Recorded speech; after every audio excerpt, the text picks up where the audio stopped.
لفظ اللہ، ایک تو یہ بات یاد رکھیے کہ اللہ تعالیٰ کے دو اسماء ہیں، دو قسم کے، ایک ذات اور ایک صفات۔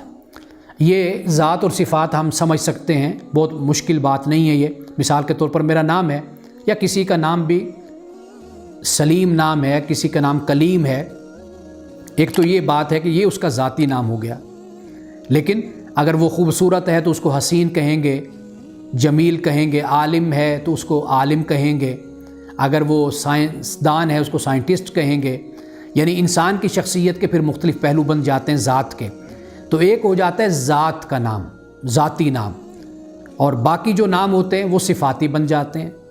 اللہ سبحانہ و تعالیٰ کا ایک نام ذات ہے، یعنی ذاتی نام اللہ کا اللہ ہے، اور باقی جتنے نام ہم پڑھیں گے انشاءاللہ تعالیٰ آئندہ وہ صفاتی نام ان کو کہا جاتا ہے، یعنی اللہ تعالیٰ کی صفات کا اظہار اس میں ہوتا ہے۔ جیسے رحمان ہے، رحیم ہے، علیم ہے، خبیر ہے، یہ سارے صفاتی نام ہیں۔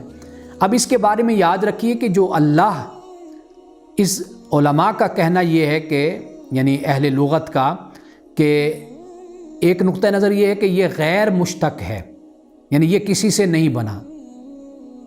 یہ عرب کے معاشرے میں پہلے ہی اللہ کے لیے استعمال ہوتا تھا، یہ کسی لفظ سے وجود میں نہیں آیا، کسی نام سے، اسے ہم کہتے ہیں یہ غیر مشتق ہے۔ اور یعنی مشتق، بعد کا کہنا ہے کہ یہ اللہ جو ہے یہ مشتق ہے۔ اب یہ مشتق کن سے ہے؟ بعد کہتے ہیں کہ الہ سے مشتق ہے، الہ سے مشتق ہے، الہ سے، الولہ سے، لاہ یلوہ سے، الہ، بہت یعنی مختلف الفاظ۔ مشتق بھی آپ یوں سمجھ لیجئے جیسے حسن لفظ ہے، حا سین نون، یہ مادہ ہے، روٹ ہے یہ۔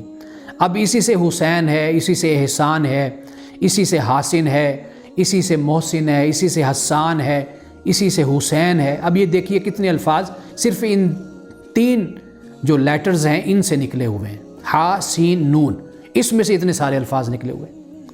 تو اس لیے بعد کہتے ہیں کہ بھئی یہ اس میں مشتق ہے، یعنی یہ نکلا ہوا ہے کسی روٹ سے، کسی مصدر سے، کسی خاص لفظ سے۔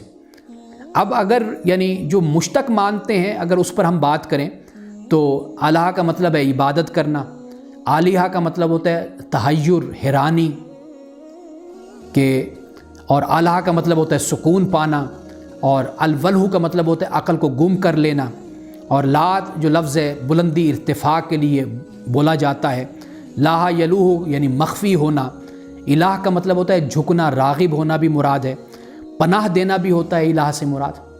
اب یہ اس کے یعنی مختلف معنی ہیں۔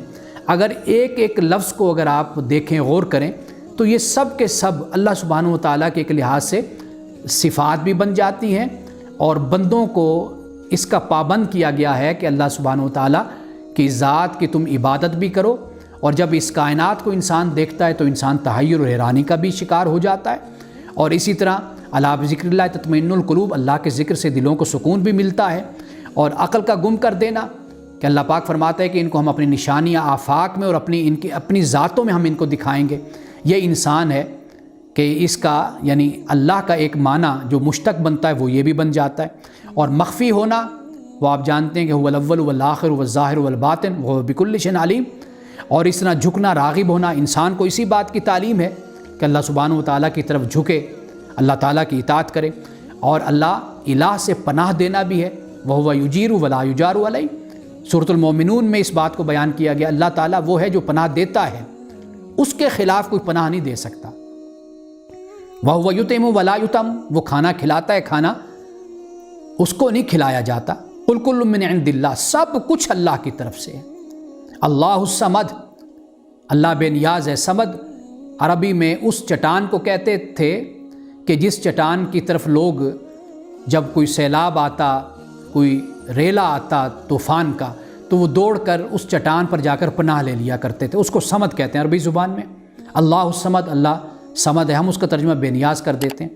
لیکن انڈیا کے ایک بزرگ حضرت شاہ ولی اللہ کے غالباً بیٹے ہیں، انہوں نے اس کا یہ ترجمہ کیا ہے کہ صمد یعنی وہ ذات کہ جس کا ہر کام ہمارے بغیر ہو جاتا ہے اور ہمارا کوئی کام بھی اس کے بغیر نہیں ہوتا، تو یہ اللہ کی ذات ہے، وہ صمد ہے۔ تو اس طرح اللہ کا جو لفظ ہے یعنی یہ اللہ کا ذاتی نام ہے، یہ اس میں ذات ہے۔